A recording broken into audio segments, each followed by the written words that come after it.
नमस्कार साथियों। दोस्तों, नोएडा इंटरनेशनल एयरपोर्ट के सीईओ से खास बातचीत। बोले, हम यहाँ समाज का हिस्सा बन गए हैं, जल्द ही स्थानीय युवकों की भर्ती शुरू करेंगे। तो जो यहाँ की स्थानीय जो युवक हैं, जो लोग हैं, उनकी जो भर्ती है वो जल्दी ही की जाएगी।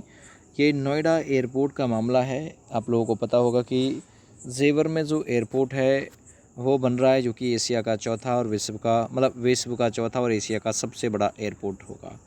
तो देखिए, अंतर्राष्ट्रीय हवाई अड्डे का निर्माण कर रही यमुना इंटरनेशनल एयरपोर्ट लिमिटेड के मुख्य कार्यपालक अधिकारी क्रिस्टोफ सैलेमन ने कहा, अब हम यहाँ के समाज का हिस्सा बन चुके हैं। नोएडा, ग्रेटर नोएडा और जेवर में काम करने में भरपूर आनंद आ रहा है। बहुत जल्दी स्थानीय युवकों को हम अपने वर्क फोर्स का हिस्सा बनाएंगे। इसके लिए स्थानीय युवाओं को उनकी योग्यता के हिसाब से काम दिया जाएगा। बहुत जल्दी रिक्रूटमेंट कैंप शुरू होंगे। शुक्रवार की रात क्रिस्टोफ सैलेमन रोपरा में आयोजित रामोत्सव में शरीक हुए। इस दौरान ट्राई सिटी टुडे के संपादक पंकज पारासर से उनकी खास बातचीत हुई। इस में क्या क्या और किसकी तरफ ध्यान दिया गया। वक्त पर निर्माण पूरा करने के लिए कटिबद्ध। तो क्रिस्टोफ सैलेमन से पूछा गया कि क्या जेवर में बन रहे अंतर्राष्ट्रीय हवाई अड्डे का निर्माण समय से पूर्व पूरा होने की संभावना है। तो इस पर उन्होंने कहा, हम एक शानदार, सुविधा संपन्न और अत्याधुनिक अंतर्राष्ट्रीय हवाई अड्डा बना रहे हैं, उसे वक्त पर पूरा करने के लिए कटिबद्ध हैं। हम इस हवाई अड्डे के निर्माण में इंटरनेशनल स्टैंडर्ड का पूरा ख्याल रखेंगे। यहाँ से हवाई यात्रा शुरू करने वाले या यहाँ आकर समाप्त करने वाले लोगों को भरपूर आनंद व आराम मिलेगा। हमारा उद्देश्य न केवल वर्ष 2025 या 2023 बल्कि 2050 और 70 तक नागरिक उड्डयन सेवाओं के लिए सर्वोत्तम हवाई अड्डा तैयार करना है। आगे उन्होंने कहा, भारत में तेज़ी से नागरिक उड्डयन उद्योग बढ़ रहा है और आगे वक्त में अपार संभावनाएं हैं जिन पर हमारा फोकस है। हम स्थानीय समुदाय का हिस्सा बन चुके हैं और जिम्मेदारी भी यहाँ पर निभाएंगे। काम में स्थानीय युवाओं की भागीदारी होगी।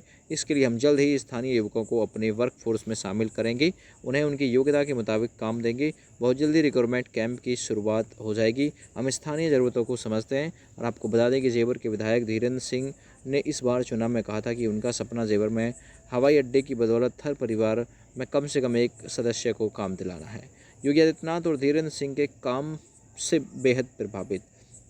देखिए, क्रिस्टोफ सैलेमन ने कहा कि मैं उत्तर प्रदेश मुख्यमंत्री योगी आदित्यनाथ की सकारात्मक ऊर्जा और काम करने के तरीके से बेहद प्रभावित हूँ।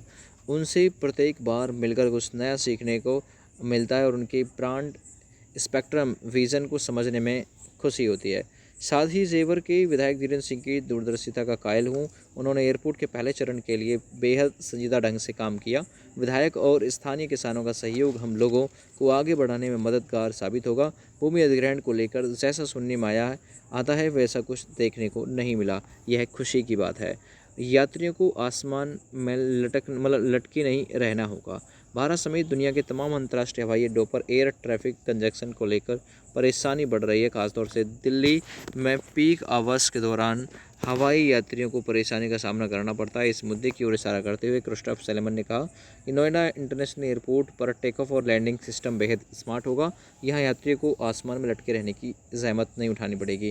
व्यवस्था कुछ इस तरह से निर्धारित की जाएगी कि एक ही रनवे पर लैंडिंग और टेक ऑफ किया जा सके। इसका मतलब है थाईलैंड जाने वाले को बेंगलुरु से उड़ाई बनने की ज़रूरत नहीं है।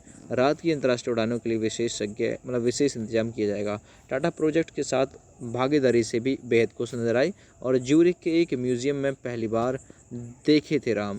तो क्रिस्टोफ सैलेमन ने बताया कि कई वर्ष से पहले ज्यूरिख शहर के एक म्यूजियम में प्रदर्शनी लगी थी।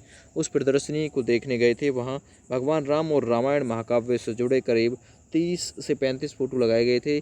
उन चित्रों के माध्यम से भगवान राम के जीवन और पूरी रामायण को समझाया गया था। मैंने पहली बार तब भगवान राम का नाम सुना था और रामायण के बारे में जानकारी हासिल की थी। तो बड़ी अपडेट है। कनेक्टिविटी के मामले में भी बेमिसाल होगा एयरपोर्ट। तो ये जो कुछ खास बातचीत है वो क्रिस्टोफ सैलेमन से हुई थी ट्राई टुडे के एक संवाददाता की।